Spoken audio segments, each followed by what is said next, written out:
Well, hello, tiny humans. I'm Claudia Hartout, and it's story time. Today, we're going to be reading You Must Bring a Hat by Simon Phillip and Kate Hindley. I received an invitation to a party. You are cordially invited to the biggest, bestest, hattiest party of all time. It starts at 5:30 p.m.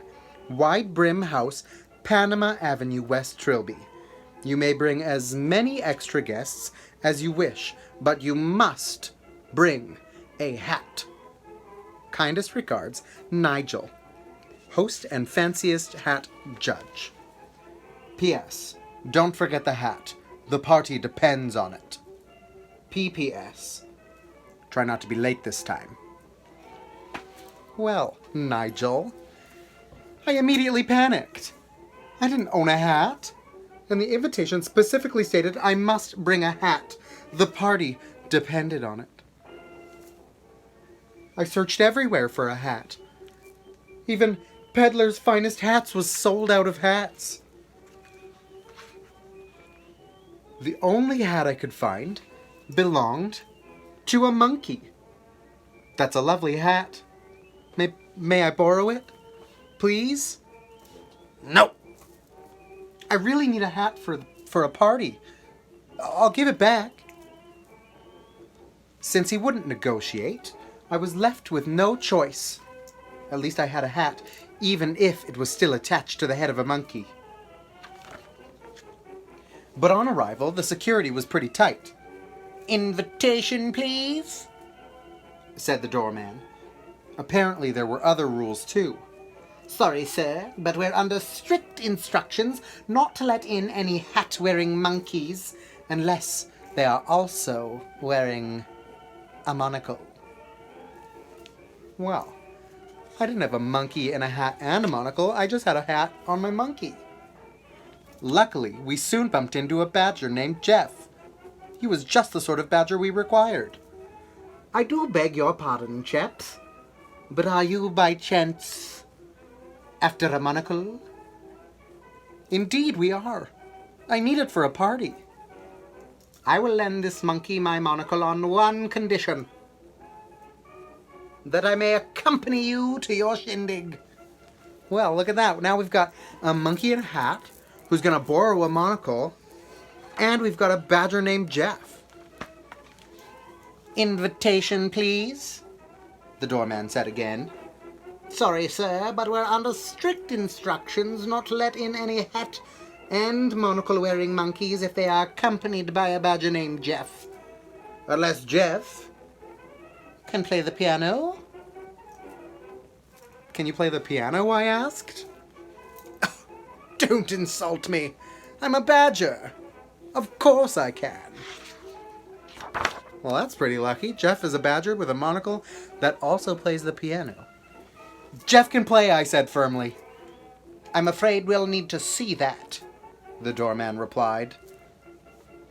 Conveniently, there's a piano removing van right here. Terrence T. Trunk's Professional Piano Removal.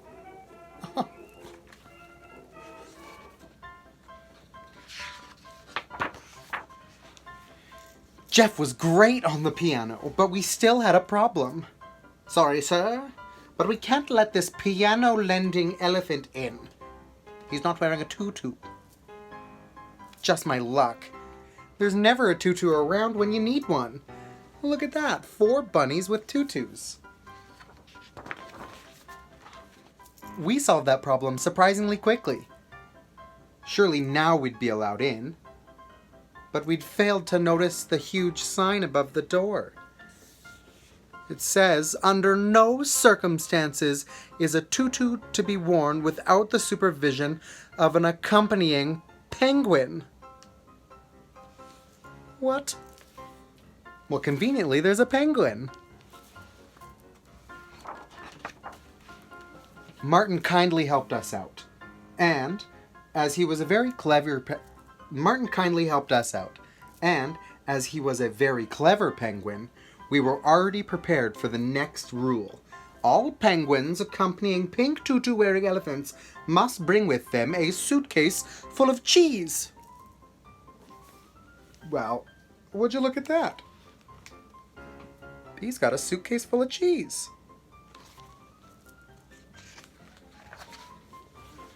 But it turned out the cheese needed to be sliced, and none of us had thought to bring a knife. And that was when I had had enough. Look, these are the silliest rules I have ever heard. Nigel clearly stated on his invitation that I could bring anyone I wanted, so long as I brought a hat. And I brought a monkey in a hat, so technically I have a hat. And then I was interrupted. Nigel, said the doorman. Who's Nigel? This is Felicity's party. This isn't number 32? Next door. Oops. Still, Nigel's party was worth the hassle. Wow, look at how good of a party that looks. Fun. Even if we were a little late. The end. That was Storytime. I'm Claudia Hartout. Tune in next time. Summer Starts at EPL is here from June 19th to August 29th. All throughout the summer, kids will read, participate in fun activities, and win prizes. But don't feel left out, grown-ups. We have a summer reading program for you, too. Summer Reads is our adult version. There's something for readers of all ages this summer at EPL.